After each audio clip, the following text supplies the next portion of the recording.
আর্জেন্টিনার ফুটবল ভক্তদের মনে এখন এক বড় প্রশ্ন, লিওনেল মেসির পর কে নেবে দলের সৃজনশীলতার দায়িত্ব। আর ঠিক সেই প্রশ্নের মাঝেই সামনে এসেছে নতুন এক নাম, মাত্র ১৮ বছর বয়সী তরুণ প্রতিভা থমাস আরান্দা।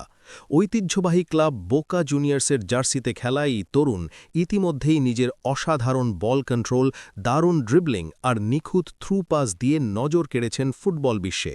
অনেক বিশ্লেষক বলছেন তার খেলার ধরনে নাকি দেখা যায় স্পেনের কিংবদন্তি মিডফিল্ডার আন্দ্রেস ইনিয়েস্তার ছায়া।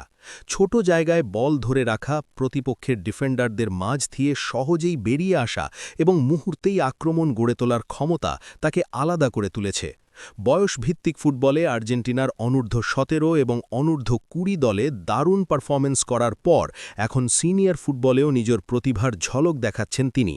তাই অনেক আর্জেন্টাইন সমর্থকই এখন বিশ্বাস করতে শুরু করেছেন মেসির যুগ শেষ হওয়ার পর মাঝমাঠ থেকে আক্রমণের সেতুবন্ধন তৈরি করতে থমাস আরান্দাই হতে পারেন আর্জেন্টিনার নতুন আশা।